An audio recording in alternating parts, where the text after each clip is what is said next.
महाराज सांगतात, उपाय तो सोपा, नामाचा उच्चार न करी पुढे विचार काही. त्याच्याकरता तुम्ही कुठलाच विचार करू नये, फक्त नामस्मरण करा.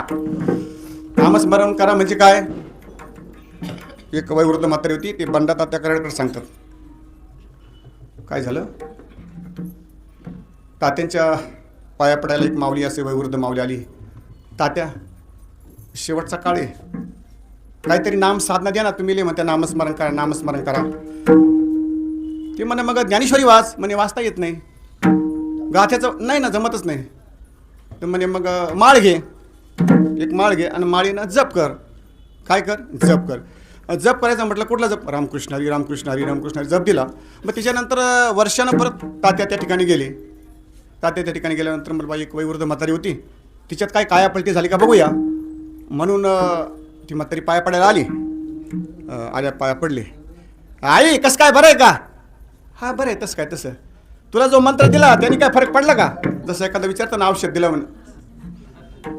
ती म्हटलं हा बाबा, मी सांजचे सकाळची जप करते. म्हणे काय? रामकृष्ण हरी, रामकृष्ण हरी. बरं म्हणे, रामकृष्ण हरी जप करते, डोळे झाकते. म्हणे हो, डोळे झाकते. बरं, डोळे झाकल्यानंतर काय तुला पांडुरंग वगैरे येतो का स्वप्नात? म्हटलं नाही. देवाची काही झाकी येते का? म्हटलं काहीच येत नाही. मग काय येत आहे? म्हणजे ज्या टायमाला मी डोळे झाकते ना, त्या टायमाला बाजूवाल्या बायना पीठ नेले ते लोक तिथे.